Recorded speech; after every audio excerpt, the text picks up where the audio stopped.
हरिः ओम् आपादमौलिपर्यन्तं गुरूणाम् आकृतिं स्मरेत् तेन विघ्नाः प्रणश्यन्ते सिद्धन्ति च मनोरथाः। श्रीगुरुभ्यो नमः। परमगुरुभ्यो नमः। श्रीमदानन्दतीर्थभगवत्पादाचार्यगुरुभ्यो नमः। मन्मनोभीष्टवरदं सर्वाभीष्टफलप्रदं पुरन्दरगुरुं वन्दे दासश्रेष्ठं दयानिधिम्। विद्याविनयसम्पन्नान् शान्तादिगुणबृंहितान् सशास्त्रप्रवचनासक्तान् यरमिलार्यान् गुरून् भजे। पृथ्वीमण्डलमध्यस्थाः पूर्णबोधमतानुगाः वैष्णवाः विष्णुहृदयाः तान् नमस्ते गुरुन् मम। हरिः ओम्। ಶ್ರೀಶಾಃ ಪಾಹಿ. ಅನಂತಕೋಟಿ ಬ್ರಹ್ಮಾಂಡನಾಯಕ ಎಂಬುದು ಶ್ರೀ ಪುರಂದರದಾಸರು ರಚಿಸಿದ ಭವ್ಯ ಗ್ರಂಥ. ಗಜ್ಜ ರೂಪವಾಗಿದೆ. 180 ಗಜ್ಜಗಳು ಶಾಸ್ತ್ರ ಪ್ರಮೇಯಗಳೇ. 180ರಲ್ಲಿ ಮಧ್ಯದಲ್ಲಿ ನಾವು ಚಿಂತಿಸುತ್ತಿರುವುದು 81ನೇ ಗಜ್ಜ ಪುರಾಣ ಪುರುಷೋತ್ತಮ. ನಾವು 180 ಗಜ್ಜಗಳು ಶಾಸ್ತ್ರ ಪ್ರಮೇಯ ಅಂತ ಹೇಳಿದಾಗ ಅದನ್ನು ಅನುಸರಿಸಿ ನಾವು ಅನುಸಂಧಾನವನ್ನು ಮಾಡಿಕೊಳ್ಳಬೇಕು. ಯಾವುದೇ ಕಾರ್ಯ ಸಿದ್ಧವಾಗಬೇಕಾದರೆ ಕೇವಲ ಪ್ರತಿಜ್ಞಾ ಮಾತ್ರದಿಂದ ಯಾವ ಕಾರ್ಯ ಸಿದ್ಧಿಸುವುದಿಲ್ಲ. ಅದರ ಒಳಗೆ ಹೊಕ್ಕು ಅದನ್ನು ಅನುಭವ ಮಾಡಿದಾಗ, ಅದು ತಾತ್ಪರ್ಯವನ್ನು ಹೊಂದಿದಾಗ ಅದು ನಿಜಾರ್ಥ ನಮಗೆ ವೇದ್ಯವಾಗುತ್ತದೆ. ಆದ್ದರಿಂದ ಎಲ್ಲ ದಾಸರ ವಚನಗಳು ಅನುಭವದ ಮಾತುಗಳು, ಕೇವಲ ಹೇಳಿಕೆ ಕೇಳಿಕೆಗೆ ಇರುವಂಥ ಮಾತುಗಳಲ್ಲ. ಯಾರು ಹಗುರವಾಗಿ ಕೇವಲ ಹೇಳಿಕೆ ಕೇಳಿಕೆಯಂತೆ ಕೇಳುತ್ತಾರೋ ಅವರಿಗೆ ಇದು ಯಾವ ಪ್ರಯೋಜನವೂ ಆಗುವುದಿಲ್ಲ. ಆದ್ದರಿಂದಲೇ ಕನ್ನಡ ನಮ್ಮ ತಾಯಿ ಭಾಷೆಯಲ್ಲಿ ಯಾಕೆ ದಾಸರು ಹೇಳಿದರು ಅಂದರೆ, ಪದ ಅರ್ಥ, ವಾಕ್ಯಾರ್ಥ, ಸಂದರ್ಭ ಎಲ್ಲವನ್ನು ಅರ್ಥೈಸಿಕೊಂಡು ಭಗವಂತನ ತಿಳಿಯುವಂತಾಗು ಎಂದು ದಾಸರು ವಿಶೇಷವಾಗಿ ಅತಿ ಸುಲಭವಾದ ಪದಗಳನ್ನು ಉಪಯೋಗಿಸಿ ಶಾಸ್ತ್ರ ಪ್ರಮೇಯವನ್ನು ನಮಗೆ ತಿಳಿಸಿದ್ದಾರೆ. ಪುರಾಣ ಪುರುಷೋತ್ತಮ ಅಂತ ಹೇಳಿದಾಗ 18 ಪುರಾಣಗಳ ಪ್ರಮೇಯ ಭಾಗ ಪುರುಷೋತ್ತಮ ತತ್ವ ಎಂದು ಹೇಳಿ ತಿಳಿಸಿದ್ದಾರೆ. ಇದನ್ನು ನಾವು ಹಿಡಿದುಕೊಂಡು ಪಲ್ಲವಿಯಂತೆ ಪ್ರತಿ ಪುರಾಣದ ಪ್ರತಿ ವಾಕ್ಯ, ಪ್ರತಿ ಪದ, ಪ್ರತಿ ಅಕ್ಷರಗಳಿಗೆ ಈ ಪಲ್ಲವಿಯನ್ನು ನಾವು ಅಂದುಕೊಳ್ಳಬೇಕು. ಅಷ್ಟೇ ಅಲ್ಲ, ಹೊಂದಿಸಿ ಅರ್ಥ ಮಾಡಿಕೊಳ್ಳಬೇಕು. ಅದಕ್ಕಾಗಿ ಪುರಾಣದಲ್ಲಿ ಅನೇಕ ಸಹಸ್ರಾರ ಆಖ್ಯಾನಗಳನ್ನು ಹೊಂದಿಸಿರುವುದು. ನಾವು ಆಖ್ಯಾನದ ಹಿಂದೆ ಹೋಗಿ ಕೇಕೆ ಹಾಕುತ್ತಾ ನಗುತ್ತಾ ಅವರು ಉತ್ತಮರು ಅಥವಾ ನೀಚರು ಅಥವಾ ಮಧ್ಯಮರು ಎಂಬ ರೀತಿಯಲ್ಲಿ ನಾವು ವಿಂಗಡಣೆ ಮಾಡುತ್ತಾ ಹೋದರೆ ಪುರಾಣದ ನಿಜವಾದ ಉಪಯೋಗ ನಾವು ಪಡೆದಂತೆ ಆಗುವುದಿಲ್ಲ. ಪ್ರತಿಯೊಂದು ಶಬ್ದವೂ ಭಗವಂತನ ತಿಳಿಸಲು ಸುಗವೇ ವೇದವ್ಯಾಸರು ನುಡಿದಿದ್ದು. ವೇದವ್ಯಾಸರು ಸರ್ವಜ್ಞರು. ಅವರ ಕೃತಿಗೂ ಸಹ ಸಾರ್ವಜ್ಞತೆಯಿಂದ ಕೂಡಿರುತ್ತದೆ. ಆದ್ದರಿಂದ ಶ್ರೀ ಪುರಂದರದಾಸರು ಪುರಾಣ ಪುರುಷೋತ್ತಮ ಎಂದು ಹೇಳಿದ್ದು. ಇದರ್ಥವೇನು? ಪುರಾಣವನ್ನು ರಚಿಸಿದಂಥ ವೇದವ್ಯಾಸ ದೇವರೇ ಪುರುಷೋತ್ತಮರು ಎಂದರ್ಥ. ಆದರೆ ವೇದವ್ಯಾಸರನ್ನು ಯಾವ ರೀತಿ ನೋಡಬೇಕು? ಪುರಾಣದ ರೀತಿಯಲ್ಲಿ ನೋಡಬೇಕು. ಪುರಾಣವೇ ವೇದವ್ಯಾಸರ ರೂಪಮನ್ಯದೇವ ಧನ್ಯಮಾತ್ಮನಃ. ಆದ್ದರಿಂದ ಇದು ಸುಸ್ಪಷ್ಟವಾಗಿ ತಿಳಿತಕ್ಕಂಥ ಪ್ರಮೇಯವಾಗಿದೆ. ನಾವು ಕೆಲವು ಪುರಾಣದ ವಾಕ್ಯವನ್ನು ಮಾತ್ರ ನೋಡ್ತಾ ಇದ್ದೇವೆ, ಏಕೆಂದರೆ ನಮ್ಮ ಯೋಗ್ಯತೆ ಅಲ್ಪವಾಗಿದೆ. 4 ಲಕ್ಷದ ಶ್ಲೋಕವನ್ನು ತಿಳಿದು ಅರ್ಥೈಸಿ ಮಾಡಿಕೊಳ್ಳಬೇಕು. ಆದರೆ ಎಲ್ಲವನ್ನೂ ಅರ್ಥೈಸಿಕೊಂಡಾಗ ನಮ್ಮ ಆಯುಷ್ಯ ಮುಗಿದು ಹೋಗುತ್ತದೆ. ಆದರೆ ಒಂದು ಯುಕ್ತಿಯಿಂದ ಅನ್ನವನ್ನು ಪರೀಕ್ಷಿಸಿದಾಗ ಹೇಗೆ ಎಲ್ಲ ಅಕ್ಕಿಯನ್ನು ನಾವು ಹಿಸುಕುತ್ತಾ ಅನ್ನ ಆಗಿದೆಯೋ ಇಲ್ಲವೋ ಅಂತ ಹೇಗೆ ನೋಡುವುದಿಲ್ಲವೋ ಹಾಗೆ ಶ್ರೀಮದಾನಂದ ತೀರ್ಥರು ಆಯ್ಕೆ ಮಾಡಿದ ಸರ್ವಮೂಲದಲ್ಲಿ ಆಯ್ಕೆ ಮಾಡಿದ 18 ಪುರಾಣದ ವಾಕ್ಯವನ್ನು ನಾವು ಗಮನಿಸಿದರೆ ಸಾಕು, ಅದು 4 ಲಕ್ಷದ ಶ್ಲೋಕದ ಅಭಿಪ್ರಾಯವನ್ನೇ ಚೆಲ್ಲುವುದು. ಇದರ ಹಿನ್ನೆಲೆಯಲ್ಲಿ ನಮ್ಮ ವ್ಯವಸಾಯ ನಡೆದಿದೆ, ಚಿಂತನೆ ನಡೆದಿದೆ. ಹಿಂದೆ ನಾವು ಬ್ರಹ್ಮಾಂಡ ಪುರಾಣವನ್ನು ಮುಗಿಸಿದೆವು, ಈಗ ಮಾಸ್ಟರ್ ಪುರಾಣವನ್ನು ತಲುಪಿದ್ದೇವೆ. ಮಾಸ್ಟರ್ ಪುರಾಣದ ಮುಂದಿನ ವಾಕ್ಯ ಹೀಗಿದೆ: ಆಕಾಶಾದ್ವಾಯು ತ್ವ ಅವ್ಯಕ್ತಾದಿತರೆ ಅಂಡೇ ಪ್ರಕಾಶಿತಃ ತಥಾ ತ್ವ ಬಾಹ್ಯಭೂತಾನಾಂ ಅಂಡಸ್ಥಾನಂ ಚ ಸ್ವಾಗತಿಃ. ಇಡೀ ಬ್ರಹ್ಮಾಂಡದ ರಚನೆ ಹೇಗಾಯಿತು ಎಂಬುದನ್ನು ಕೇವಲ ಒಂದು ವಾಕ್ಯದಿಂದ ಶ್ರೀ ವೇದವ್ಯಾಸದೇವರು ಮತ್ಸ್ಯ ಪುರಾಣದಲ್ಲಿ ತಿಳಿಸಿಕೊಟ್ಟಿದ್ದಾರೆ. ನಮಗೆ ಒಂದು ಮನೆ ಕಟ್ಟಲು ಬೇಕಾಗಿರುವ ಸಾಮಗ್ರಿಗಳೇ ನಮಗೆ ಗೊತ್ತಿಲ್ಲ, ಅದು ದೊರಕುವ ಜಾಗ ಗೊತ್ತಿಲ್ಲ, ಎಷ್ಟು ಪ್ರಮಾಣ ಸೇರಿಸಬೇಕು ಗೊತ್ತಿಲ್ಲ. ನಾವು ಇನ್ನೊಬ್ಬರನ್ನು ಅವಲಂಬಿಸುತ್ತೇವೆ, ನಾವು ಕೇವಲ ಉಪಯೋಗಿಸಿಕೊಳ್ಳುತ್ತೇವೆ. ಕೆಲವು ವರ್ಷಗಳಾದ ಮೇಲೆ ಅದರಲ್ಲಿ ದೋಷ ಕಂಡರೆ ಆಗ ಅರಿವಾಗುವುದು ಕಟ್ಟಿಸುತ್ತನ ಜ್ಞಾನ ಅಪರಿಪಕ್ವವಾಗಿತ್ತು ಆದ್ದರಿಂದ ಅಂಥೇಳಿ. ಆದರೆ ಇಡೀ ಬ್ರಹ್ಮಾಂಡ ಎಂಬುದು ಸುಸಜ್ಜಿತವಾಗಿ ಎಂದೂ ಅಳಿಸಲಾಗದೆ ಕಟ್ಟಿರತಕ್ಕಂಥ ಮನೆಯಾಗಿದೆ. ಅದನ್ನು ಬ್ರಹ್ಮಾಂಡ ಅಂತ ಹೆಸರು. ಇದನ್ನು ರಚಿಸಿದವರು ಯಾರು? ಭಗವಂತ. ಜನ್ಮಾದ್ಯಸ್ಯ ಓಂ ಎಂಬತಕ್ಕಂತಾಗಿ ಬ್ರಹ್ಮಸೂತ್ರವೇ ತಿಳಿಸುತ್ತಿದೆ. ಲಕ್ಷ ಕೋಟಿ ವರ್ಷಗಳಿಂದ ನಿರ್ಮಾಣವಾದ ಈ ಬ್ರಹ್ಮಾಂಡದ ಒಂದು ಅಣುವು ತೃಣವೂ ಸಹ ಸ್ಥಳಾಂತರ ಮಾಡಲಿಕ್ಕೆ ಮನುಷ್ಯನಿಗೆ ಯೋಗ್ಯತೆ ಇಲ್ಲ.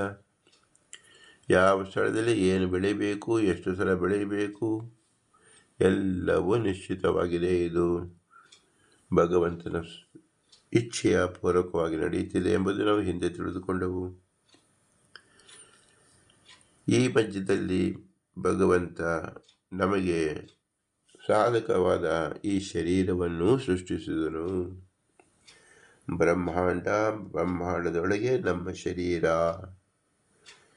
ಶರೀರವನ್ನು ಸೃಷ್ಟಿಸಿದ್ದರಿಂದ ಯಾವುದರಿಂದ ಸೃಷ್ಟಿಸಿದನು? ಅದನ್ನು ಪಂಚಭೂತಗಳಿಂದ ಸೃಷ್ಟಿಸಿದ್ದಾನೆ. ನಾವು ಎಷ್ಟು ಪದಾರ್ಥಗಳು ಬೇಕು ಒಂದು ಅಡಿಗೆಗೆ ಅಂತ ಹೇಳಿದಾಗ 100 ಪದಾರ್ಥಗಳು ನಾವು ಲೆಕ್ಕ ಮಾಡುತ್ತೇವೆ. ಆದರೆ ವೇದವ್ಯಾಸರು ಕೇವಲ 5 ಪದಾರ್ಥದಿಂದ ಇಡೀ ಬ್ರಹ್ಮಾಂಡವನ್ನೇ ರಚಿಸಿದ್ದಾರೆ. ಎಂತಹ ಬ್ರಹ್ಮಾಂಡ! ಎಂದೆಂದಿಗೂ ಅಳಿಯದಂತಹ ಬ್ರಹ್ಮಾಂಡ. ಈ ಪ್ರಕೃತಿಯ ದಶೆಯಿಂದ ಪಂಚಭೂತಗಳನ್ನು ಉಪಚಯ ಮಾಡಿಕೊಂಡು ಬ್ರಹ್ಮಾಂಡವನ್ನೇ ಸೃಷ್ಟಿಸಿದ ಅದ್ಭುತ ಕಾರ್ಯ ಶ್ರೀ ವೇದವ್ಯಾಸರದು, ಅದೇ ಭಗವಂತನದು. ಅದನ್ನು ತಿಳಿಸ್ಕೊಡತಕ್ಕಂಥವ್ರು ಯಾರು ತಿಳಿಸ್ಕೊಡಬೇಕು? ಯಾರು ಸೃಷ್ಟಿಕರ್ತರೋ ಅವರೇ ತಿಳಿಸಿಕೊಡಬೇಕು. ಆದ್ದರಿಂದ ವೇದವ್ಯಾಸ ದೇವರು ಪುರಾಣದ ರೂಪದಲ್ಲಿ ತನ್ನ ಚಮತ್ಕಾರ್ಯವನ್ನು ಸಾಧಕ ಜೀವರಿಗೆ ತಿಳಿಸಿಕೊಡ್ತಿದ್ದಾರೆ, ಉಪದೇಶ ಮಾಡುತ್ತಿದ್ದಾರೆ. ನಾವು ಇದನ್ನು ಸರಿಯಾಗಿ ತಿಳಿದುಕೊಂಡಾಗ ಸಾರ್ಥಕತೆ ಉಂಟಾಗುವುದು. ಒಂದು ಮನೆಯನ್ನು ಯಾರು ಕಟ್ಟಿದರು ಅಂತ ಹೇಳಿ ಅವನನ್ನು ನಾವು ಶ್ಲಾಘನೆ ಮಾಡಿದರೆ, ಅವನ ಗುಣವನ್ನು ನಾವು ಪ್ರಶಂಸಿಸಿದಾಗ ಅವನು ಸಂತೋಷವಾಗುವುದು ಸರಿತಾನೆ. ಅದರಂತೆ ವೇದವ್ಯಾಸರ ಈ ಭವ್ಯ ಮಂಟಪ ಬ್ರಹ್ಮಾಂಡ, ಇದನ್ನು ರಚಿಸಿದ ಪರಿಯನ್ನು ನಾವು ಅರಿತುಕೊಂಡು ವೇದವ್ಯಾಸರಿಗೆ ಇಷ್ಟಾಂತೆ ನಮ್ಮ ಉಕ್ತಿಮಿದೇಮ, ನಮ್ಮ ಕೈಲಿ ಏನೂ ಇಲ್ಲ, ನಾವು ಏನನ್ನೂ ಮಾಡೋಕ್ಕೆ ಸಮರ್ಥರಿಲ್ಲ, ನಾವು ಅಲ್ಪರು, ನೀನು ಮಹತ್ ಆಗಿದೆಯಾ ಅಂತ ಹೇಳಿ ನಾವು ಶಿರಸಾಷ್ಟಾಂಗ ನಮಸ್ಕಾರ ಮಾಡಿದಾಗ ಭಗವಂತ ಪ್ರೀತನಾಗುತ್ತಾನೆ.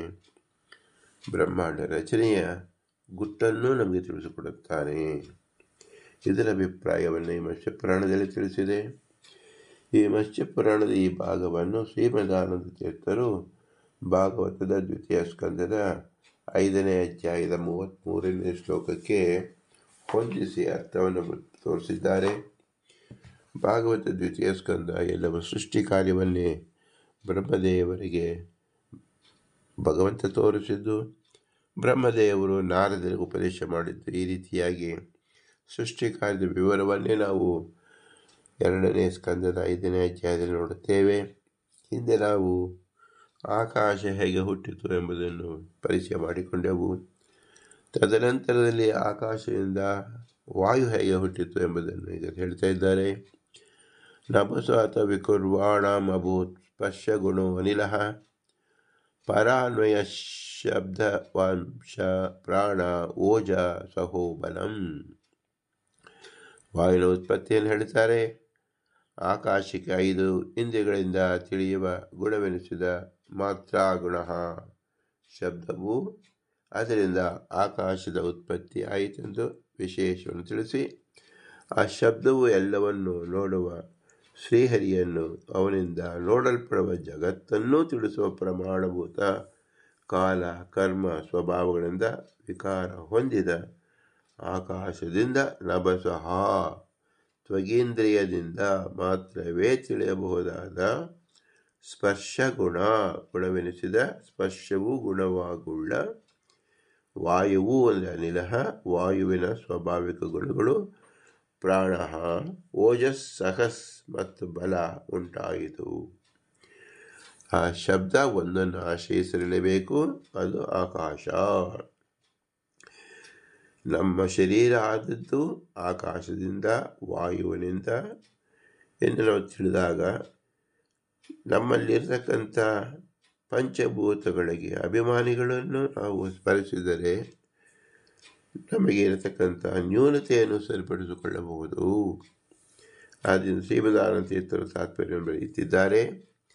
ಸರ್ವಚೇಷ್ಟಾಯುತೃತ್ವಾತ್ ಪ್ರಾಣೋ ಅಭಿವಶಕ್ತಿತಃ ಓಜಸ್ವ ಅನಿಭಾವ್ಯತ್ವಚ್ಚ ಸಹಸ್ಯ ಸ್ವೇಚ್ಛಯಾ ಕೃತೇಃ ಬಲಂ ವಿದಾರಕತ್ವಚ್ಚ ವಿದ್ಯುತಿಃ ವಾಯುರುಚ್ಯತೆ ಇತಿ ಭಾರತೆ. ಮುಖ್ಯ ಪ್ರಾಣನು ಎಲ್ಲರ ಶರೀರದ ಚಟುವಟಿಕೆ ಪ್ರೇರಕನಾಗಿದ್ದಾನೆ. ನಮ್ಮ ಒಂದು ಅನಿಸಿಕೆ, ನಮ್ಮ ಒಂದು ನೋಟ, ಒಂದು ಬರವಣಿಗೆ, ಒಂದು ಮಾತು ಎಲ್ಲವನ್ನೂ ನಡೆಸುತ್ತಿರುವನು ಮುಖ್ಯ ಪ್ರಾಣನು ಮಾತ್ರ. ಈ ಪ್ರೇರಕತ್ವಕ್ಕೆ ಅವನಲ್ಲಿರೋ ಪ್ರಾಣ ಎಂಬ ಗುಣ, ಓಜಸ್ ಎಲ್ಲರನ್ನೂ ಪರಾಮಗೊಳಿಸುವ ಸಾಮರ್ಥ್ಯ, ಸಹಸ್ ಇನ್ನೊಬ್ಬರಿಗೆ ಸೋಲದಿರುವುದು, ಬಲ ತನ್ನಿಚ್ಛೆಯಂತೆ ಮಾಡುವ ಸಾಮರ್ಥ್ಯವನ್ನು. ಮಹಾಭಾರತದಲ್ಲಿ ವಾಯುದೇವರಲ್ಲಿ ಪ್ರಪಂಚಧಾರಣ ಮಾಡುವ ಸಾಮರ್ಥ್ಯ ಗುಣವಿದೆ. ಇದನ್ನು ವಿದ್ರುತಿ ಎಂದು ತಿಳಿಸಿದೆ. ವಿದ್ರುತಿ ಎಂಬುದು ವಾಯುದೇವರ ವಿಶೇಷವಾದ ಗುಣ. ಅದು ಅವರಲ್ಲಿರ್ತಕ್ಕಂಥ ಓಜಸ್, ಸಹಸ್ ಅಂತ ಬಲ. ಓಜಸ್ ಅಂದರೆ ಎಲ್ಲರನ್ನು ಪರಾಭವಗೊಳಿಸತಕ್ಕಂಥದ್ದು, ಸಹಸ್ ಅಂದರೆ ಇನ್ನೊಬ್ಬರಿಗೆ ಸೋಲದಿರುವುದು, ಬಲ ಅಂದರೆ ತನ್ನ ಇಚ್ಛೆಯಂತೆ ಮಾಡುವುದು. ಯಾರಿಗೆ ನಾವು ಭಗವಂತನ ಕಾಣಬೇಕು, ಅಕ್ಷರ ಜ್ಞಾನವಾಗಬೇಕು ಅಂದರೆ ನಾವು ಏನು ಮಾಡಿಕೊಳ್ಳಬೇಕು? ನಾವು ಉಪಟಳ ಮಾಡತಕ್ಕಂಥ ಇತರ ಇಂದ್ರಿಯಗಳನ್ನು ಪರಾಭವಗೊಳಿಸುವ ಸಾಮರ್ಥ್ಯವನ್ನು ಕೊಂಡುಕೊಳ್ಳೋದಕ್ಕೆ ನಾವು ಏನು ಮಾಡಬೇಕು? ಪ್ರಾಣನಾಮಕ ಭಗವಂತನನ್ನು ಓಜಸ್ ಪ್ರಾಪ್ತ, ಓಜಸ್ ಇರತಕ್ಕಂಥವನು, ಓಜಸ್ಸನ್ನು ನಮಗೆ ಕೊಡತಕ್ಕಂಥವನು ಎಂದು ಪ್ರಾರ್ಥಿಸಿದರೆ ನಮಗೆ ಬೇರೆ ಇಂದ್ರಿಯಿಂದ ಆಗತಕ್ಕಂಥ ಉಪಟಳವನ್ನು ಅದು ಬರದಂತೆ ತಡೆಯುತ್ತಾನೆ ಅಂತ ಶಕ್ತಿಯನ್ನು ಪ್ರಾಣದೇವರು ಕೊಡುತ್ತಾರೆ ಅಂತ ಅರ್ಥ. ಅದರಂತೆ ಸಹಸ್ ಎಂಬುದು ಇನ್ನೊಬ್ಬರಿಗೆ ಸೋಲದಿರುವುದು, ಬಲ ಅಂದರೆ ತನ್ನ ಇಚ್ಛೆಯಂತೆ ನಡೆಯುವ ಕಾರ್ಯ. ಇದನ್ನು ವಾಯುದೇವರ ವಿಶೇಷ ಪ್ರಸಾದ ತಿಳಿಯಬೇಕು. ವಾಯೋರಪಿ ವಿಕುರ್ವಾಣ ಕಾಲ ಕರ್ಮ ಸ್ವಭಾವತಃ ಉತ್ಪಜ್ಯಂತ ತೇಜೋ ವೈ ರೂಪವತ್ ಸ್ಪರ್ಶ ಶಬ್ದವತ್. ಆಕಾಶ ಸಂಬಂಧ ಹೊಂದಿರುವುದರಿಂದ ಪರಾನ್ವಯಾತ್ ಮತ್ತು ಎಲ್ಲರನ್ನೂ ಚೇಷ್ಟಿಸುವಂತೆ ಮಾಡದಿರುವುದರಿಂದ ಕಾಲ ಕರ್ಮ ಸ್ವಭಾವಗಳಿಂದ ವಿಕಾರ ಹೊಂದಿದ ವಾಯುವಿನಿಂದ ಬೆಂಕಿ ಹುಟ್ಟಿತು. ಆ ಬೆಂಕಿ ಗುಣವನ್ನು ಹೇಳುತ್ತಾರೆ. ಓಂ ತೇಜೋ ಅತತತಾ ಹಿ ಹಾ ಹಾ ಓಂ. ಪರಮಾತ್ಮನಿಂದೇ ತೇಜಸ್ಸು ಹುಟ್ಟಿತು. ಇದು ಪ್ರಸಿದ್ಧವಾದದ್ದು. ಶ್ರೀಹರಿಯೇ ಜಗತ್ಕರ್ತ, ಆತನ ಶಕ್ತಿಯೇ ಈ ತೇಜಸ್ಸು, ಅಗ್ನಿ ತನ್ನಲ್ಲಿ ಕೆಲಸ ಮಾಡುವುದೆಂದು ಬ್ರಹ್ಮದೇವರು ನಾರದನಿಗೆ ಹೇಳಿ ಎಚ್ಚರಿಸಿದನು. ಜಗತ್ತಿನಲ್ಲಿ ಚತುರ್ಮುಖ ದೇವರೇ ಸೃಷ್ಟಿಕರೆಂದು ಪ್ರಸಿದ್ಧಿ ಇರುವ ಕಾರಣದಿಂದ ನಾರದರು ಈ ರೀತಿ ಭ್ರಮಿಸಬಾರದು ಅಂತ ಎಚ್ಚರಿಸ್ತಾ ಇದ್ದಾರೆ. ತೇಜಸ್ಸು ವಿಕುರ್ವಾಣಮಾಸೀದಂಭೋ ರಸಾತ್ಮಕಂ ರೂಪವಸ್ಪರ್ಶವಚ್ಚಾಂಭೋ ಘೋಷವಚ್ಚ ಪರಾನ್ವಯ. ಅಗ್ನಿಯಿಂದ ನಂತರ ಜಲ ಉತ್ಪನ್ನವಾಯಿತು. ಕಾಲಕರ್ಮ ಸ್ವಭಾವಗಳಿಂದ ವಿಕಾರ ಹೊಂದಿದ ಬೆಂಕಿಯಿಂದ ತೇಜಸಃ ರಸಗುಣವೇ ಸ್ವರೂಪವಾಗಿ ಉಳ್ಳ ರಸಾತ್ಮಕಂ ನೀರು ಅಂಬಃ ಹುಟ್ಟಿತು. ಈ ನೀರು ತನಗೆ ಕಾರಣಗಳಾದ ಬೆಂಕಿ, ಗಾಳಿ ಮತ್ತು ಆಕಾಶಗಳ ಸಂಬಂಧದಿಂದ ಪರಾನ್ವಯಾತ್ ರೂಪ ಸ್ಪರ್ಶ ಶಬ್ದವನ್ನು ಹೊಂದಿರುವುದು ಅಂತ ಅರ್ಥ. ಓಂ ಆಪಃ ಓಂ ಎಂಬ ಬ್ರಹ್ಮಸೂತ್ರದಲ್ಲಿ ಜಲವು ಪರಮಾತ್ಮದಿಂದ ಉತ್ಪತ್ತಿಯಾದರೆ ಬ್ರಹ್ಮೈವೇದಮಗ್ರಮಾಸೀತ್ ತದ ಆಪೋ ಸೃಜತ ಎಂಬ ಶ್ರುತಿವಾಕ್ಯ ಬ್ರಹ್ಮನಿಂದ ಸೃಷ್ಟಿವಾದದಂತೆ ಹೇಳ್ತಾ ಇದೆ. ಈ ಜಲದಿಂದ ಪೃಥ್ವಿ ಉತ್ಪನ್ನವಾಯಿತು. ವಿಶೇಷಸ್ಸು ವಿಕುರ್ವಾಣಂ ಅಂಬಸೋ ಗಂಧವಾನಭೂತ್ ಪರಾನ್ವಯದ್ರ ಸಸ್ಪರ್ಶಂ ರೂಪಶಬ್ದ ಗುಣಾನ್ವಿತ. ಕಾಲ ಕರ್ಮ ಸ್ವಭಾವಗಳಿಂದ ವಿಕಾರ ಹೊಂದಿದ ನೀರಿನಿಂದ ಗಂಧ ಗುಣವುಳ್ಳ 5 ಗುಣಗಳನ್ನು ಹೊಂದಿರುವುದರಿಂದ ವಿಶೇಷವೆನಿಸಿದ ಭೂಮಿ ಹುಟ್ಟಿತು. ಅವು ಹಿಂದಿನ ಕಾರಣ ಪರಂಪರೆಯಿಂದ ಕೂಡಿದ್ದು ಆಗಿದೆ. ಈ ಭೂಮಿಯು ರಸ, ಸ್ಪರ್ಶ, ರೂಪ, ಶಬ್ದಗಳೆಂಬ ಗುಣಗಳಿಂದ ಕೂಡಿರುವುದು. ಹೀಗೆ ಎಲ್ಲ ಕಡೆಯಲ್ಲಿಯೂ ಆಯಾ ತನ್ಮಾತ್ರೆಗಳು ಅವುಗಳಿಂದ ಭೂತಗಳು ಹುಟ್ಟಿದವು ಎಂದು ತಿಳಿಯಬೇಕು. ಅರ್ಥೋಯಂ ಬ್ರಹ್ಮಸೂತ್ರಾಣಂ ಪೃಥಿವ್ಯೇಧಿಕಾರಂ ಶಬ್ದಾಂತರಾದಿಭ್ಯ ಓಂ ಎಂಬ ಚಾಂದೋಗ್ಯದಲ್ಲಿ ಇದನ್ನು ವಿಶೇಷವಾಗಿ ತಿಳಿಸಿಕೊಟ್ಟಿದ್ದಾರೆ. ವೈಕಾರಿಕೋ ಮನೋಜಜ್ಞೀಯ ದೇವ ವೈಕಾರಿಕ ದಶಃ ದ್ವಿಗ್ವತಾರ್ಕ ಪ್ರಚೇತ ಅಶ್ವಿ ವನ್ನಿ ಇಂದ್ರ ಉಪೇಂದ್ರ ಮಿತ್ರಕಃ. ಈ ಪದಾರ್ಥಗಳು ಹುಟ್ಟಿದಾಗ ಇಲ್ಲಿರ್ತಕ್ಕಂಥ ದ್ರವ್ಯಗಳಿಗೆ ಯಾರು ಅಭಿಮಾನಿ ದೇವತೆಗಳು ಎಂಬುದನ್ನು ತಿಳಿಸ್ತಾ ಇದ್ದಾರೆ. ವೈಕಾರಿಕ ಅಹಂಕಾರದಿಂದ ಸಾತ್ವಿಕವಿರುವ ಭಾಗದಿಂದ ಅಂತಃಕರಣವು ಮನ ಹುಟ್ಟಿತು, ಅದೇ ಉತ್ಪತ್ತಿ ಆಯಿತು ಅಂತ ಅರ್ಥ. ವೈಕಾರಿಕದಿಂದ ಹೆಸರುಳ್ಳ ಶಬ್ದ, ಜ್ಞಾನ ಮೊದಲಾದ ವಿಶಿಷ್ಟ ಕಾರ್ಯಶಕ್ತಿಯ ಉಳ್ಳವರಾದ ದಿಗ್ದೇವತೆಗಳು, ವಾಯುವು, ಸೂರ್ಯ, ವರುಣ, ಅಶ್ವಿನಿ ದೇವತೆಗಳು, ಅಗ್ನಿ, ಇಂದ್ರ, ಉಪೇಂದ್ರ ಎನಿಸುವ ವಿಷ್ಣು, ಮಿತ್ರ ಮತ್ತು ದಕ್ಷ ಪ್ರದೇಶಗಳ ಹೀಗೆ 10 ದೇವತೆಗಳು ಹುಟ್ಟಿದರು, ಜಜ್ಞಿರೆ ಅಂತ ಹೇಳಿದ್ದಾರೆ. ಈಗ ವೈಕಾರಿಕ ದೇವತೆಗಳು ಯಾರು, ದಶ ಇಂದ್ರಿಯಾಭಿಮಾನಿಗಳು ಯಾರು ಎಂಬುದೆಂದರೆ ಶ್ರೋತ್ರ ಅದಕ್ಕೆ ದಿಗ್ದೇವತೆಗಳು, ದೇಶೇಂದ್ರಿಯಾಭಿಮಾನ. ಹಾಗೆ ಕರ್ಮೇಂದ್ರಿಯಗಳಿಗೆ ಯಾರು ದೇವತೆಗಳು ಅಂದರೆ ತ್ವಕ್ ಎಂಬುದಕ್ಕೆ ವಾಯು, ಚಕ್ಷುಗೆ ಸೂರ್ಯ, ರಸನಾಗೆ ವರುಣ, ಗ್ರಾಣ ಅಶ್ವಿನಿ ದೇವತೆಗಳು ಮತ್ತು ಕರ್ಮೇಂದ್ರಿಯಗಳಿಗೆ ವಾಕ್, ಅಗ್ನಿ, ಪಾಣಿ, ಇಂದ್ರ, ಪಾದ, ಉಪೇಂದ್ರ, ಪಾಯು, ಮಿತ್ರ, ಉಪಸ್ಥ, ದಕ್ಷ. ಹೀಗೆ ಅಭಿಮಾನಿ ದೇವತೆಗಳನ್ನು ನಾವು ತಿಳಿಯಬೇಕು. ನಮಗೆ ಯಾವ ಯಾವ ಅಂಗದಲ್ಲಿ ಊನತೆಯನ್ನು ಕಂಡು ಬಂದಾಗ ಆ ದೇವತೆಗಳು ನಾವು ವಿಶೇಷವಾಗಿ ಪ್ರಾರ್ಥಿಸಿದಾಗ ಆ ಊನತೆಯಿಂದ ಬರತಕ್ಕಂಥ ತಾಪ ನಿಲ್ಲುವುದು ಎಂದರ್ಥ. ಅನಾಜ್ಞಾನಂತೋಪಿ ಹರಿವೈಕಾರಿಣ ಗಣೇಶ್ವಜ ಅವತೀರ್ಣ ಪದಾಗೋಷ್ಠೇ ಮಜ್ಜಾಸ್ತೆ ವಿಶ್ವಭಗ್ವಿಭು ಪಾದದೇವಸ್ಯ ಯಜ್ಞೋ ಅನ್ಯಃ ಸಂಪ್ರವಿಶ್ಯ ಹರಿ ಸ್ವಯಂ ಸರ್ವಂ ವಿದಾರಿಯನ್ ದೇಹೇ ವರ್ತತೆ ಅನಂತ ಶಕ್ತಿ ದೃಕ್ ಎಂಬ ವನ್ಯಪುರಾಣದಲ್ಲಿ ತಿಳಿಸಿದಂತೆ ಜನನ ಮರಣಗಳಿಲ್ಲದ ಹರಿ ಇಂದ್ರಿಯಾಭಿಮಾನಿಗಳಾದ ನಡುವೆ ತಾನೂ ಇದ್ದು ಪಾದ ಅಂಗುಷ್ಟದಲ್ಲಿ ಸರ್ವಪಾಲಕನಾಗಿದ್ದಾನೆ ಎಂದರ್ಥ. ಇಂದ್ರಪುತ್ರನಾದ ಯಜ್ಞ ಅಂದರೆ ಅವರ ಹೆಸರು ಜಯಂತ ಎಂದ ಹೆಸರು. ಅವನು ದೇವತೆಯ ಪಾದಾಭಿಮಾನಿ. ಈ ದೇವತೆಯಾದ ಅಂತರ್ಯಾಮಿಯಾಗಿದ್ದು ವಿಷ್ಣು ಶರೀರವನ್ನು ಧರಿಸಿರುವನು. ಆದ್ದರಿಂದ ನಮ್ಮ ಕಾಲು ವೇದನೆ ಬಂದರೆ ಯಾರನ್ನು ಪ್ರಾರ್ಥಿಸಬೇಕು? ಜಯಂತ ಇಂದ್ರನ ಮಗ ಮತ್ತು ಭಗವಂತನೇ ನಿಯಾಮಕನಾಗಿದ್ದಾನೆ. ಮತ್ತು ಜಯಂತ ಎಂಬತಕ್ಕಂಥ ಅವನು ಇಂದ್ರನ ಪುತ್ರ, ಇದಕ್ಕೆ ಅಭಿಮಾನಿಯಾಗಿದ್ದಾನೆ ಎಂದರ್ಥ. ಅದನ್ನು ದಾಸರಾಯರು ಸ್ಪಷ್ಟವಾಗಿ ತಿಳಿಸಿದ್ದಾರೆ. ದಶೇಂದ್ರಿಯ ಅಭಿಮಾನಿ ಹರಿರೂಪ ಮಶ್ಚ ಕೂರ್ಮ ವರಾಹ ನರಸಿಂಹ ವಾಮನ ಸ್ವಚ್ಛ ಭೃಗುರಾಮ ರಘುರಾಮ ಕೃಷ್ಣ ಬೌದ್ಧ ಅಚ್ಚ ಕಲ್ಕಿಯು ಬಲಗೊಂಬೆ ಕೋಲೆ. ಎಲ್ಲ ದೇವತೆಗಳು ಅಭಿಮಾನಿಗಳಾದ್ದರಿಂದ ಭಗವಂತ ನಿಯಾಮಕನಾಗಿದ್ದಾನೆ. ತೈಜಸಾತ್ ವಿಕುರ್ವಾಣಂ ಇಂದ್ರಿಯಾಣಿ ದಶಾಭವನ್ ಜ್ಞಾನಶಕ್ತಿ ಕ್ರಿಯಾಶಕ್ತಿ ಬುದ್ಧಿ ಪ್ರಾಣಸ್ಸು ತೇಜಸಃ. ಕಾಲ ಕರ್ಮ ಸ್ವಭಾವಗಳಿಂದ ವಿಕಾರ ಹೊಂದಿದ ತೇಜಸ್ಸು ಅಹಂಕಾರದಿಂದ 10 ಇಂದ್ರಿಯಗಳು ಆದುದು. ಒಂದೊಂದು ಇಂದ್ರಿಯಗಳ ಶಕ್ತಿ ಬೇರೆ ಬೇರೆಯಾದ್ದರಿಂದ ಎಲ್ಲವನ್ನು ಸೇರಿಸಿ ವಿಭಾಗ ಮಾಡ್ತಾ ಇದ್ದಾರೆ. ಜ್ಞಾನೇಂದ್ರಿಯಗಳು ಮತ್ತು ಕರ್ಮೇಂದ್ರಿಯಗಳು ಎಂದು ಹೆಸರು. ಮತ್ತು ಜ್ಞಾನಶಕ್ತಿ ಬುದ್ಧಿ ಅಚೇತನಗಳಾದ ಇಂದ್ರಿಯಗಳಿಗೆ ಜ್ಞಾನವನ್ನು ಹುಟ್ಟಿಸುವ ಶಕ್ತಿಯನ್ನು ಕೊಡುವ ಬುದ್ಧಿ ಈ ಅಭಿಮಾನಿ ದೇವತೆ ಉಮಾದೇವಿ. ಕರ್ಮೇಂದ್ರಿಯಗಳಿಗೆ ಕರ್ಮವನ್ನು ಹುಟ್ಟಿಸುವ ಸಾಮರ್ಥ್ಯ ಕೊಡುವ ಅಹಂಕಾರಿಕ ಪ್ರಾಣ.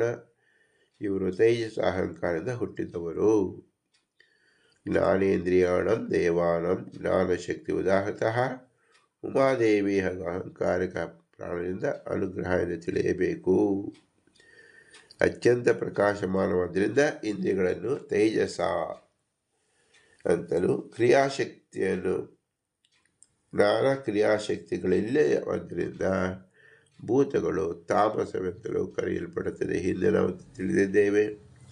ತಾಮಸ ಗುಣ ಪಂಚಭೂತಗಳಲ್ಲಿ ತನ್ನ ಕ್ರಿಯೆಯನ್ನು ತೋರಿಸಿಕೊಡುತ್ತದೆ, ಮಹತ್ತತ್ವದಲ್ಲಿ ತೋರಿಸುವುದಿಲ್ಲ. ಶ್ರೋತ್ರಂ ತ್ವಕ್ ಪ್ರಾಣ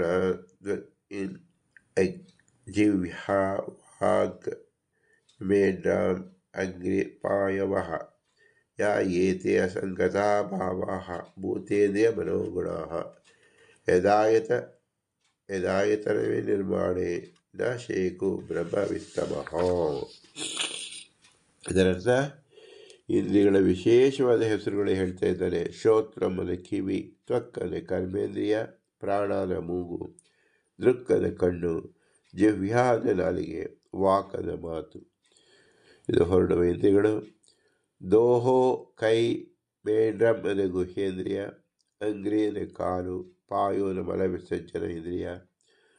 ಹೊರ ಸೃಷ್ಟಿ ತಿಳಿಸಿ ಆ ತತ್ವಗಳಿಂದ ಬ್ರಹ್ಮಾಂಡ ಸೃಷ್ಟಿ ಹೇಳುತ್ತಾರೆ.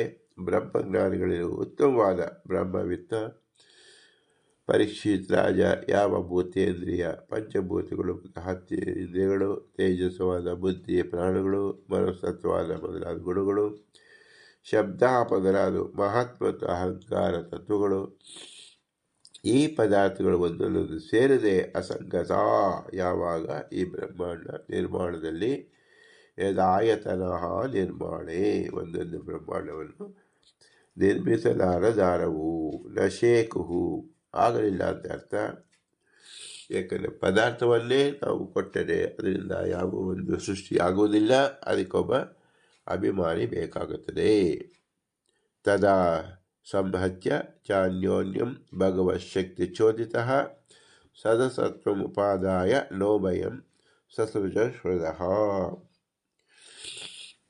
ತೇಜಸ್ ಅಹಂಕಾರದಿಂದ 10 ಇಂದ್ರಿಯಗಳು ಪ್ರಾಣಗಳು ಹುಟ್ಟಿದವು. ಜ್ಞಾನೇಂದ್ರಿಯಗಳಿಗೆ ಶಕ್ತಿ ಕೊಡುವುದು ಬುದ್ಧಿತತ್ವ, ಕರ್ಮೇಂದ್ರಿಯಗಳಿಗೆ ಶಕ್ತಿ ಕೊಡುವುದು ಪ್ರಾಣತತ್ವ. ಒಂದೊಂದೇ ತತ್ವಗಳು ಬ್ರಹ್ಮಾಂಡವನ್ನು ನಿರ್ಮಿಸಲಾದಾಗ ಅದು ಯಾವುದು ಅದೊಂದೇ ಪ್ರತ್ಯೇಕವಾಗಿ ಬ್ರಹ್ಮಾಂಡ ಸೃಷ್ಟಿ ಮಾಡೋಕ್ಕೆ ಆಗಲಿಲ್ಲ. ಆಗ ಎಲ್ಲ ತತ್ವಾಭಿಮಾನಿ ದೇವತೆಗಳು ಶ್ರೀಹರಿಯ ಸ್ತೋತ್ರ ಮಾಡಿ ಪ್ರಾರ್ಥಿಸಿದರು. ಆಗ ಪ್ರಸನ್ನನಾದ ಶ್ರೀಹರಿ ತನ್ನ ಚೇಷ್ಟಕ ರೂಪದಿಂದ ಆ ತತ್ವದಲ್ಲಿ ಪ್ರವೇಶಿಸಿದನು ಮತ್ತು ಅವಳ ಶಕ್ತಿ ಪ್ರಚೋದನೆ ಮಾಡಿದನು. ಹೀಗೆ ಪಂಚಭೂತಗಳ ಪರಸ್ಪರ ಸಂಯೋಗ ಮಾಡಿಸಿ ಬ್ರಹ್ಮಾಂಡ ಸೃಷ್ಟಿಸಿದನು. ಇದೇ ಜೀವರಿಗೆ ಸಂಸಾರ ರೂಪ ಭಯವನ್ನು ಉಂಟು ಮಾಡುವ ಮನೆ. ಇಲ್ಲಿ ಸದಸತ್ವಂ ಉಪಾದಾಯ ನೋಭಯಂ ಬ್ರಹ್ಮಾಂಡವೇ ನಮಗೆ ಸಂಹಾರಕ್ಕೆ ಭಯಕ್ಕೆ ಕಾರಣವಾಗಿದೆ. ಸತ್ ಎಂದರೆ ವ್ಯಕ್ತವಾದ ಪೃಥ್ವಿಯ ತೇಜಸ್ಸುಗಳು, ಅಸತ್ ಅಂದರೆ ಅವ್ಯಕ್ತವಾದ ಆಕಾಶವಾಯುಗಳು. ತತ್ವಾಭಿಮಾನಿ ದೇವತೆಗಳು ಈ ಪಂಚಭೂತಗಳನ್ನು ಉಪಾದಾನವಾಗಿ ಮಾಡಿಕೊಂಡು ಅವುಗಳ ಪರಿಣಾಮವಾದ ಬ್ರಹ್ಮಾಂಡವನ್ನು ನಿರ್ಮಿಸಿದರು. ಅರ್ಥ ಶ್ರೀಮದಾನಂದ ವಿಶೇಷ ವ್ಯಾಖ್ಯಾನ ಮಾಡ್ತಾರೆ. ಸದಸತ್ವಂ ವ್ಯಕ್ತಾವ್ಯಕ್ತತ್ವಂ ನ ಭಯಂ ಅದು ಬ್ರಹ್ಮಾಂಡಂ ಬ್ರಹ್ಮಾಂಡಮೇ ವದಂತಿ ಜೀವಾನಂ ಭಯಕಾರಣಂ ತತ್ರ ಹಿ ಸಂಸ್ಕೃತೆ ಆಕಾಶವಾಯುವ್ಯಕ್ತದ್ ವಿತರೆ ಅಂಡ ಪ್ರಕಾಶಿತಃ ತಥಾತ್ವತ್ ಬಾಹ್ಯಭೂತಾನಂ ಅಂಡಸ್ಥಾನಂ ಚ ಸಾಗತಿ. ನಮಃ ಪುರಾಣದಲ್ಲಿ ತಿಳಿಸಿದೆ. ನೋ ಭಯಂ ಪದಚ್ಛೇದ ನಹ ಭಯಂ ಆದಹ ಬ್ರಹ್ಮಾಂಡ.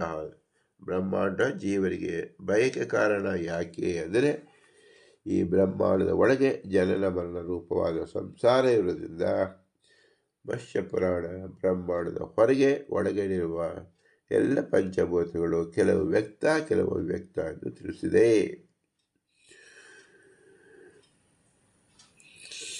ಈ ರೀತಿಯಾಗಿ ಬ್ರಹ್ಮದೇವರು ನಾರದರಿಗೆ ಉಪದೇಶ ಮಾಡಿದರು ಎಂಬುದು ತಾತ್ಪರ್ಯ. ಒಟ್ಟಿನಲ್ಲಿ ಅರ್ಥವೇನು? ನಮ್ಮ ಶರೀರ ಎಲ್ಲರಿಗೂ ಪ್ರತ್ಯಕ್ಷ ಸಿದ್ಧ. ಇದು ಯಾವುದರಿಂದ ಆಗಿದೆ? ಪಂಚಭೂತಗಳಿಂದ ಆಗಿದೆ. ಪಂಚಭೂತಗಳು ಜಡ ಪದಾರ್ಥಗಳು. ಅದಕ್ಕೆ ಅಭಿಮಾನಿ ದೇವತೆಗಳು, ಕರ್ಮೇಂದ್ರಿಯ ದೇವತೆಗಳು ಮತ್ತು ಜ್ಞಾನೇಂದ್ರಿಯಕ್ಕೆ ದೇವತೆಗಳು. ಬುದ್ಧಿ ತತ್ವ, ಅಹಂಕಾರ ತತ್ವ, ತೇಜಸ್ ತತ್ವ ಮತ್ತು ಮಹತ್ತತ್ವಕ್ಕೆ ಅಭಿಮಾನಿ ದೇವತೆಗಳು. ನಾವು ನಿರಂತರ ಚಿಂತಿಸಿದಾಗ ಅವರಲ್ಲಿರ್ತಕ್ಕಂಥ ಪ್ರಾಣಶಕ್ತಿಯಾಗಿರ್ತಕ್ಕಂಥ ಭಗವಂತ, ಶಕ್ತಿ ರೂಪನಾಗಿರ್ತಕ್ಕಂಥ ಅವನು ಯಾರು? ಭಗವಂತನೇ. ಆಯಾ ಹೆಸರಿನಿಂದ ಇದ್ದಾನೆ ನಿಯಾಮಕ ರೂಪದಲ್ಲಿ. ಆಯಾ ಹೆಸರಿನಿದ್ದಾರೆ ದೇವತೆಗಳು ಅಭಿಮಾನಿ ರೂಪದಿಂದ. ಆದ್ದರಿಂದ ಜಯಂತ ಎಂದು ಹೇಳಿದಾಗ ಜಯಂತ ಎಂಬುದು ಭಗವಂತನದೇ ಮುಖ್ಯ ನಾಮ. ಜಯಂತ ಎಂಬುದು ಅಭಿಮಾನಿ ರೂಪವಾದ ಇಂದ್ರನ ಪುತ್ರನ ಹೆಸರು ಆಗುತ್ತದೆ. ಹೀಗೆ ನಾವು ನಮ್ಮ ಶರೀರದಲ್ಲಿ ನಿರ್ಮಾಣ ಹೇಗಾಗಿದೆ ಎಂಬುದು ತಿಳಿಸಬೇಕು. ಇದನ್ನು ಪುರಾಣ ಪುರುಷೋತ್ತಮ ಎಂಬುದರಿಂದ ಶ್ರೀಪುರಂದ ತಿಳಿಸಿಕೊಟ್ಟಿದ್ದಾರೆ. ಪುರುಷ ಅಂದರೆ ಪುರುಷಾಕೃತಿ ಆದ ಈ ಶರೀರ ಹೇಗೆ ನಿರ್ಮಾಣವಾಯಿತು ಎಂಬುದನ್ನು ನಾವು ಚೆನ್ನಾಗಿ ತಿಳಿದಾಗ ಇದರ ಒಳಗಡೆ ಇರತಕ್ಕಂಥ ಅವನು ಚೇಷ್ಟಕ ಪ್ರಾಣಶಕ್ತಿಯಾಗಿರ್ತಕ್ಕಂಥವನೇ ಪುರುಷೋತ್ತಮ. ಇಷ್ಟು ಬಗೆಯಾಗಿ ನಾವು ತಿಳಿದಾಗ ಪುರುಷೋತ್ತಮ ಎಂದು ಹೇಳಿದ ಕೂಡಲೇ ನಾವು ಜ್ಞಾನೇಂದ್ರಿಯ, ಕರ್ಮೇಂದ್ರಿಯ ಮತ್ತು ಬುದ್ಧಿ ತತ್ವ, ಅಹಂಕಾರ ತತ್ವ ಎಲ್ಲ ತತ್ವದ ಅಭಿಮಾನಿ ದೇವತೆಗಳನ್ನು, ಭಗವದ್ ರೂಪವನ್ನು ಒಟ್ಟಿಗೆ ಚಿಂತಿಸಬಹುದಾಗಿದೆ.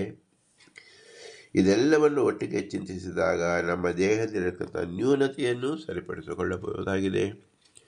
ಸರಿಪಡಿಸಿಕೊಂಡು ಭಗವದ್ಜ್ಞಾನದಲ್ಲಿ ಆಸಕ್ತರಾಗಿ ವಿಶೇಷವಾಗಿ ಭಗವದ್ಜ್ಞಾನವನ್ನು, ಭಗವಂತನ ಚಿಂತನೆಯನ್ನು ಮಾಡುವುದಕ್ಕೆ ಅನುಕೂಲವಾಗಿದೆ. ಆದ್ದರಿಂದಲೇ ಈ ಪಾಠ ಭಗವದ್ಗೀತೆಯಲ್ಲಿ, ಭಾಗವತದಲ್ಲಿ ವೇದವ್ಯಾಸದೇವರು ವಿಶೇಷ ಆಕಾರವಾಗಿ ತಿಳಿಸಿಕೊಟ್ಟಿದ್ದಾರೆ. ನ್ಯೂನತೆ ಬರುವುದು ಸಹಜ, ಅದು ಸರಿಪಡಿಸಿಕೊಳ್ಳುವ ಮಾರ್ಗ ವೇದವ್ಯಾಸದೇವರು ತೋರಿಸಿದ್ದಾರೆ. ಅದನ್ನು ಪುರಂದರದಾಸರು, ಶ್ರೀಮದಾನಂದ ತೀರ್ಥರು ಚೆನ್ನಾಗಿ ಅರ್ಥ ಮಾಡಿಕೊಟ್ಟಿದ್ದಾರೆ.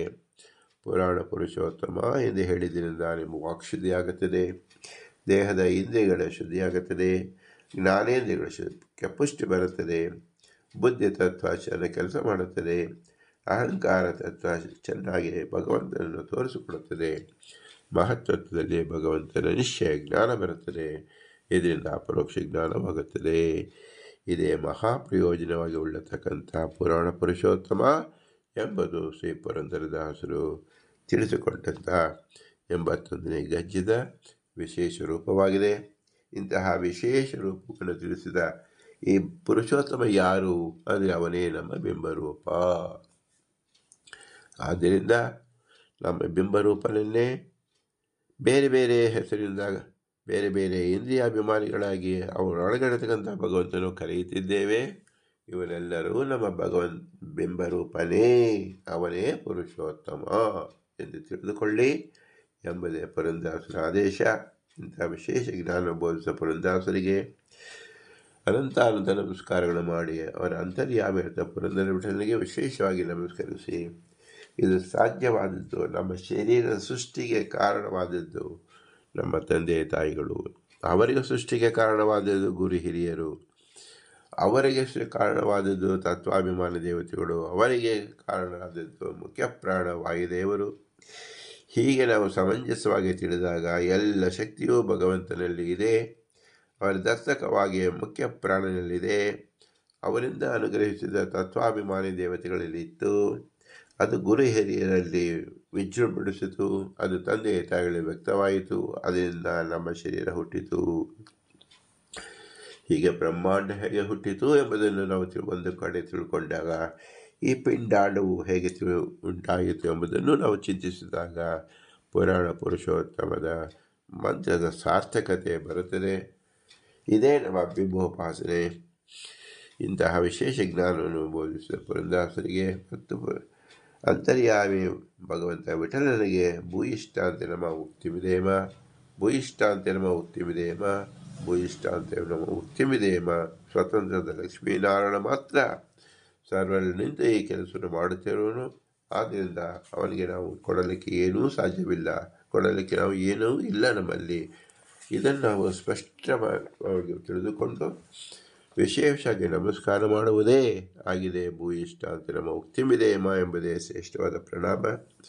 ಇದನ್ನು ವಿನಯಪೂರ್ವಕವಾಗಿ ಸಲ್ಲಿಸುವುದೇ ನಮ್ಮ ಕರ್ತವ್ಯ ರೂಪವಾಗಿದೆ. ಭಾರತೀಯ ಮುಖ್ಯ ಪ್ರಾಣಂತ ಶ್ರೀಕೃಷ್ಣಾರ್ಪಣಮಸ್ತು. ಹರಿ ಓಂ, ಹರಿ ಓಂ, ಹರಿ ಓಂ.